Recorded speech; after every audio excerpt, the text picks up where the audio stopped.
Du 19 au 21 novembre dernier, le salon SIFA a ouvert ses portes à Lyon aux professionnels des métiers du froid. Un événement en constante augmentation puisque les organisateurs ont enregistré une hausse de 10% des exposants et de 12% des visiteurs par rapport au même rassemblement il y a 2 ans. Les entreprises profitent de cet événement annuel pour rencontrer leurs clients, proposer de nouvelles solutions et innovations, mais aussi apporter des réponses aux problématiques du marché, comme en témoignent les visiteurs.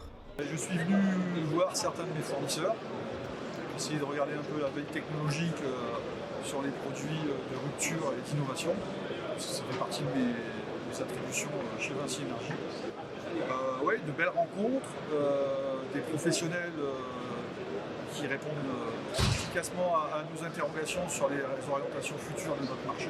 Ce salon, à destination des professionnels du froid, a été rythmé par de nombreuses conférences d'actualité, notamment sur la réglementation F-Gaz, l'efficacité énergétique, les fluides frigorigènes, la formation ou encore la transition écologique. Alors, j'ai animé une conférence, oui, sur la décarbonation. Est-ce que c'est un sujet du froid ? Donc je pense avoir donné une conclusion qui est que oui, c'est un sujet pour les frigoristes. Il faut qu'ils abordent ce sujet avec professionnalisme et sérieux. Je pense, puisque dans les transformations de notre métier, la décarbonation en fait pleinement partie, je pense qu'il faut vraiment qu'on prenne le sujet à bras le corps. Dans l'accompagnement de nos clients, dans la recherche de solutions, on a tous un peu une responsabilité sur la décarbonation. Et à titre personnel, je suis convaincu, à titre professionnel encore plus. Tout comme les entreprises qui exposent, sur le salon, les visiteurs viennent de tous horizons. Alors pour mes élèves, c'est le premier salon, pour moi non.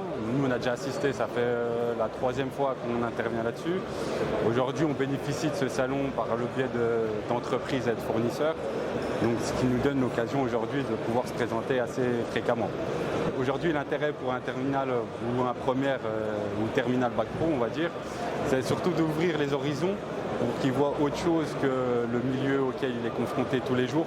Donc ça va s'apparenter surtout au milieu des entreprises, où ils travaillent énormément dans les chambres froides. Mais aujourd'hui, voilà, on essaye de démocratiser cet univers-là, justement, pour montrer la possibilité de faire autre chose que travailler dans les chambres froides, entre guillemets. Donc aujourd'hui, on est là surtout pour sensibiliser et découvrir tout un autre univers. Aujourd'hui, les élèves, je ne vais pas dire qu'ils sont réellement contents, parce qu'ils sont encore, on va dire, immatures aujourd'hui pour prendre conscience de cette chance-là, on va dire. Mais ça reste toujours intéressant parce qu'ils arrivent à avoir des nouvelles machines, des nouvelles sociétés où, entre guillemets, ils peuvent s'apparenter à un tremplin dans leur vie professionnelle. Alors, à titre personnel, le salon SIFA, pour moi, je dirais que c'est vraiment dédié aux professionnels, pas forcément au milieu pédagogique, même si aujourd'hui, ils font des efforts qui vont dans ce sens-là. Comme aujourd'hui, on a eu le quiz pour les élèves. Donc ils font une petite aparté pour ces jeunes-là, ce qui est intéressant. Et aujourd'hui, on sent que sur leur discours, justement, ils mettent de plus en plus en avant le jeune dans ce métier. Le SIFA, lieu de rencontre intergénérationnelle, est aussi un levier important pour la promotion des jeunes dans le monde du froid. L'équipe WorldSkills et EuroSkills ont arpenté les allées du SIFA en préparation de la compétition 2025.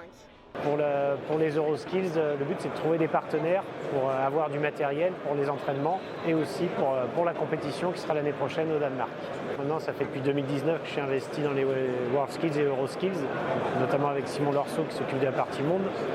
Et bon, maintenant on a quand même un bon réseau, donc on revient voir les personnes qui nous soutiennent habituellement. On a des partenaires qui sont assez fidèles et qui permettent d'arriver là où on en est aujourd'hui, d'avoir un fonctionnement qui est quand même assez carré pour performer lors des entraînements et des compétitions. Moi c'est la première fois que je viens sur le SIFA, donc c'était pour faire une première expérience et donc découvrir un peu tous les fournisseurs avec qui on peut travailler et puis aussi pour faire parler des WorldSkills pour essayer de donner une image. C'est toujours motivant de voir que même les plus anciens sont toujours derrière nous et qu'ils sont toujours là pour nous transmettre leur savoir. Après cette édition lyonnaise et fidèle à son alternance, le SIFA se tiendra à Paris, porte de Versailles, du 30 septembre au 2 octobre 2025. Notre rédaction sera à nouveau à vos côtés.